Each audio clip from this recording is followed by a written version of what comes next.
Hello student, welcome to my YouTube channel Rohit academy. Student, आज हम इस वीडियो में आप लोगों को बताएंगे कक्षा 10 का आप लोगों का विषय है हिंदी। प्री बोर्ड परीक्षा का पेपर है 2024 का, जिसका कोड है आपका बी है।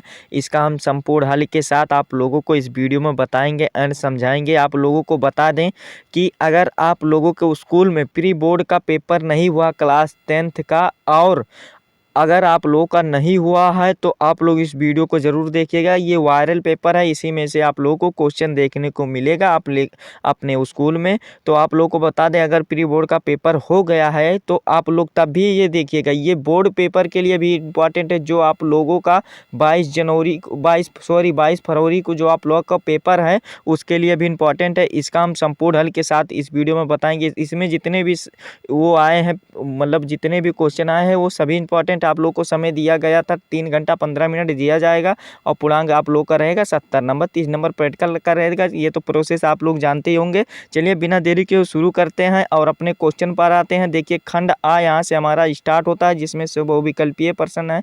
इसमें पहला क्वेश्चन दिया गया है क्या कि सरस्वती किस युग की पत्रिका है, ये हमें बताना है। क्या सरस्वती किस युग की पत्रिका है? हमारा ऑप्शन क्या दिया गया है? भारतेंद्र युग, छायावाद युग और छायोदत्तर युग और द्विवेदी युग।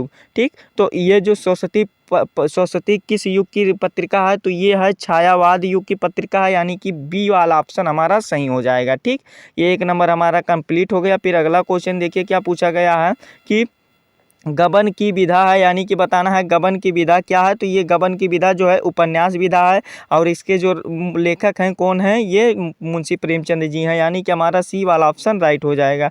ठीक, फिर अगला क्वेश्चन देखिए क्या है कि जयशंकर प्रसाद का जन्म कहाँ है, जन्म स्थान है, यानी कि जयशंकर प्रसाद का जन्म कहाँ हुआ, तो ये हमें बताना है। तो आप लोगों को बता दें कि जयशंकर प्रसाद का जो जन्म हुआ था वो काशी में हुआ था, और ऑप्शन में वाराणसी बनारस भी दिया जाता है, तो वो भी सही माना जाता है। ठीक, यानी कि ए वाला हमारा ऑप्शन राइट हो जाएगा। ठीक, फिर अगला क्वेश्चन हमारा देखिए क्या है। इसमें जितने भी क्वेश्चन आए हैं सभी वायरल क्वेश्चन है, और ये बोर्ड एग्जाम में भी देखने को मिलेगा। आप लोग वीडियो के अंत तक जरूर बने रहिएगा।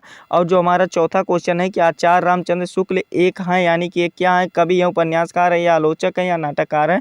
तो आचार्य रामचंद्र शुक्ल एक आलोचक है, यानी कि सी वाला ऑप्शन हमारा सही हो जाएगा। ठीक, फिर अगला 5वां क्वेश्चन है कि आकाशदीप के लेखक है, यानी कि आकाशदीप के लेखक कौन है, हमें ये बताना है।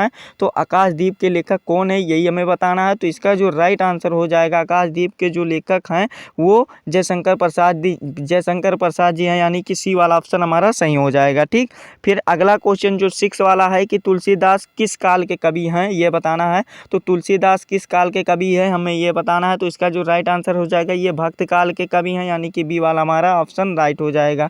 ठीक, फिर अगला क्वेश्चन देखिए क्या हम 7वां क्वेश्चन पूछा गया है, रसखान की रचना है, यानी कि रसखान की रचना क्या है। तो ये सुजान रसखान है और प्रेम वाटिका है, ये है। तो यहाँ पर प्रेम वाटिका नहीं दिया गया है, ये सुजान रसखान इनकी प्रमुख रचना है, और प्रेम वाटिका भी ऑप्शन में दे दिया जाता है, तो वही टिक कर देंगे, तो सुजान रसखान नहीं दिया जाएगा। ठीक, ये हमारा हो गया कंप्लीट। फिर अगला क्वेश्चन देखिए क्या दिया गया है, बिहारी की काव्य शैली है, यानी कि बिहारी की काव्य शैली क्या है, हमें ये बताना है। ठीक, तो जो बिहारी की काव्य शैली है वो सभी है, यानी कि मुक्त भी है, प्रबंधन भी है, और खंड काव्य भी है, यानी कि डी वाला ऑप्शन हमारा हो जाएगा, ये सभी हो जाएगा, डी वाला ऑप्शन सही हो जाएगा। ठीक, फिर अगला क्वेश्चन देखिए क्या है कि गुप्त जी किस युग के कवि हैं, ये बताना है। जो गुप्त जी हैं वो किस युग के कवि हैं, हमें ये बताना है। तो इसका जो राइट आंसर हो जाएगा, ये द्विवेदी युग के कवि हैं, यानी कि ए वाला हमारा ऑप्शन राइट हो जाएगा। फिर अगला क्वेश्चन है कि 10वां क्वेश्चन कि 10 वाला क्वेश्चन है कि सुमित्रा नंदन पंत की रचना है, यानी कि सुमित्रा नंदन पंत की रचना क्या है, ये हमें बताना है।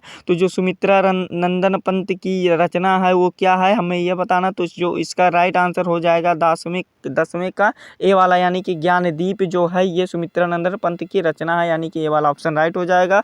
और जो 11 वाला क्वेश्चन पूछा गया, करुण रस का स्थायी भाव है, यानी कि करुण रस का स्थायी भाव क्या है। तो करुण रस का स्थायी भाव शोक होता है, और हास्य रस का स्थायी भाव हास होता है। ठीक, यहाँ पर ये भी समझ लीजिएगा।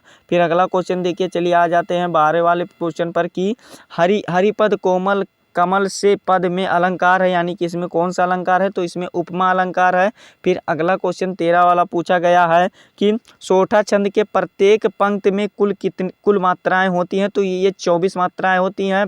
11 प्रथम और तृतीय चरण में होती हैं और द्वितीय और चौथे चरण में 13 मात्राएं होती हैं। टोटल 24 मात्राएं होती हैं।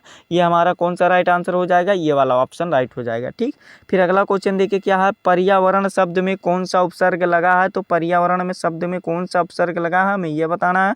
तो जो 14 का सही आंसर हो जाएगा परि लगा है, यानी कि सी वाला ऑप्शन हमारा राइट हो जाएगा। ठीक, फिर अगला क्वेश्चन देखिए क्या दिया गया है 15 वाला, कि ऊपर या नीचे में समास है, यानी कि ऊपर या नीचे में कौन सा समास है हमें यह बताना है। तो ऊपर और नीचे में जो समास है वो द्वंद्व समास है, यानी कि हमारा डी वाला ऑप्शन राइट हो जाएगा 15 का। ठीक, फिर अगला क्वेश्चन देखिए क्या है, कि सिर का तत्सम है, यानी कि सिर का तत्सम क्या होता है। तो सिर होता है, यानी कि बड़ा सा हो जाएगा, यानी कि हमारा डी वाला ऑप्शन राइट हो जाएगा।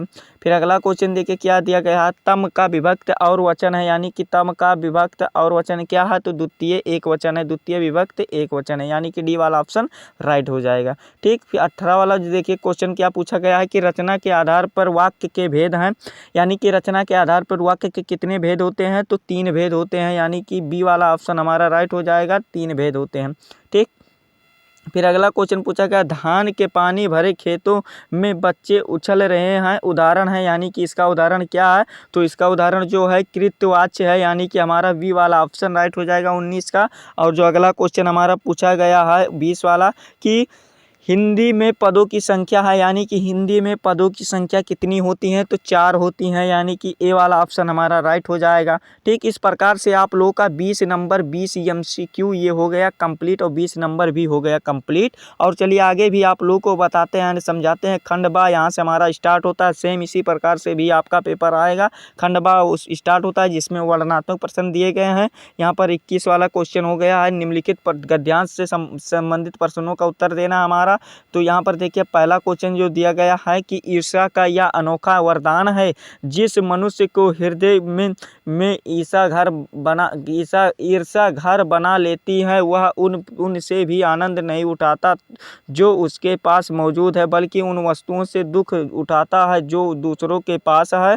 वह तुलना, यानी कि ये देखिए ये जो आप लोग का है, ये ईर्ष्या तू ना गई मेरे मन से रामधारी सिंह दिनकर वाला है, यानी कि ये यहाँ पर देखिए ये रामधारी सिंह दिनकर या पद्मलाल पुन्नालाल बख्शी जी वाला होगा। एक बार इसको देख लीजिएगा, इसका संदर्भ लिख दीजिएगा। चैप्टर का नाम है वो ईसा तू ना गई मेरे मन से, रेखांकित अंश की व्याख्या कर दीजिएगा। 6 नंबर का ये रहेगा आप लोगों का, सेम इसी प्रकार से पेपर में भी आएगा। और फिर देखिए ईसा तू का अनोखा वरदान क्या है। तो ईसा का जो अनोखा वरदान है वो क्या है, कि ईसा का अनोखा वरदान की जिस मनुष्य के हृदय में ईसा बना लेती है, वह आनंद नहीं उठाता है जो उसके पास मौजूद है, बल्कि वही वस्तुओं को दूसरे के पास है, यही ईसा का आनंद है। इस प्रकार से इसका लिख दीजिएगा। अथवा करके दिया गया, अगर आपको ऊपर नहीं आता है तो नीचे वाला भी कर सकते हैं। अथवा करके यहाँ पर दिया गया है, कि जिंदगी की मौत के पंजों में मुकम्मल के अमर बनाने के लिए आदमी ने पहाड़ काटा है। किस तरह से इंसान ने खूबियों की कहानी सदियों बाद आने वाली पीढ़ियों की पहुँचाई चाय, और इसके आदमी कितने उपाय सोचे हैं। तो यहाँ पर देखिए ये वाला चैप्टर आप लोगों को एक बार देख लीजिए, अजंता की गुफाओं वाला है, यानी कि अजंता चैप्टर से लिया गया है। और उपयुक्त गद्यांश का संदर्भ बता दीजिएगा, और फिर रेखांकित अंश की व्याख्या, और अजंता की गुफाओं का निर्माण कहाँ से, मतलब क्या उद्देश्य है, तो ये वाला भी बता दीजिएगा। 6 नंबर हो जाएगा कंप्लीट, इसको अच्छे तरीके से तैयार कर लीजिएगा।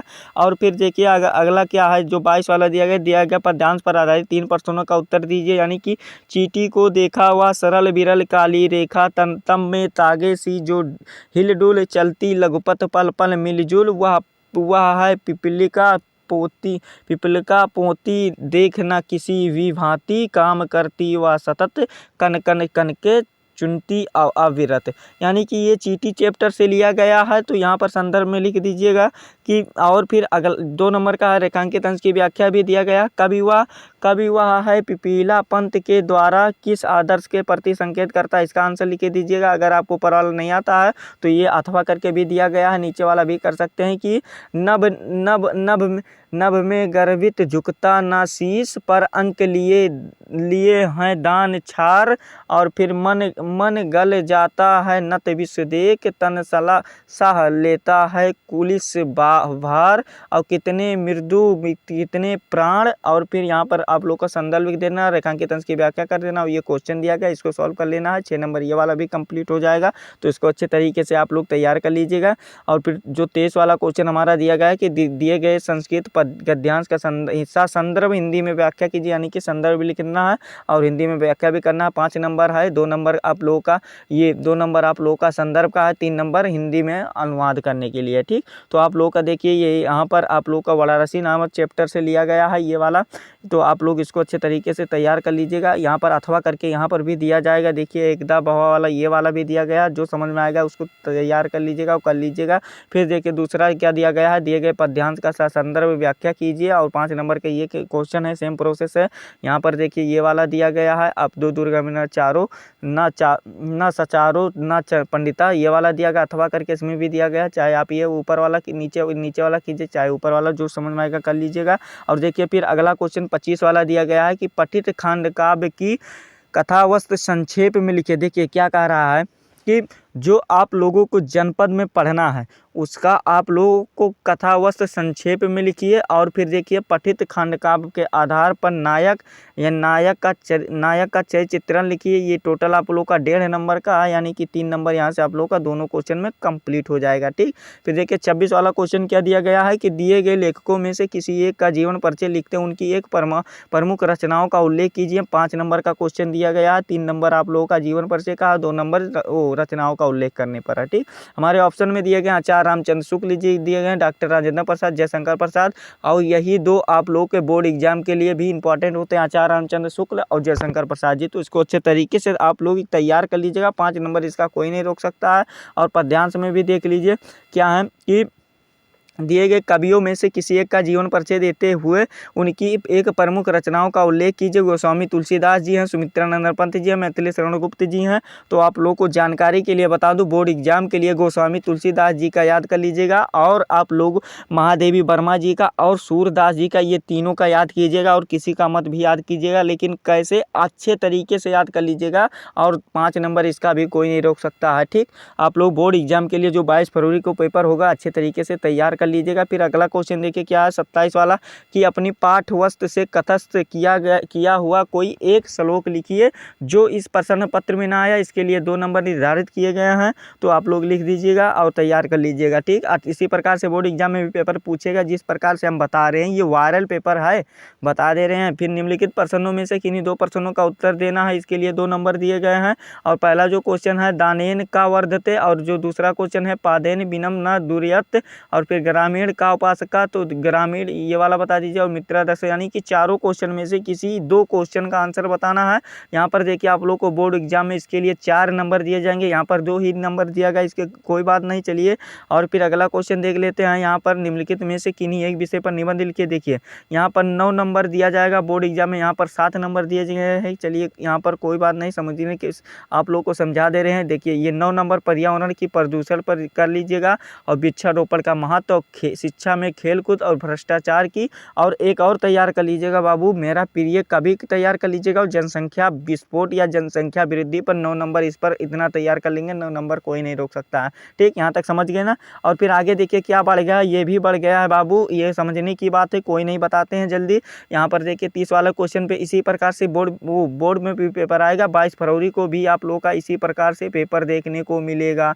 ठीक, यहाँ पर देखिए क्या है कि भाई की शादी में शामिल होने के लिए 3 दिन की अवकाश हेतु प्रधानाचार्य को प्रार्थना पत्र लिखिए। अथवा करके भी दिया जाएगा, 4 नंबर का ये क्वेश्चन है, समझ लीजिए।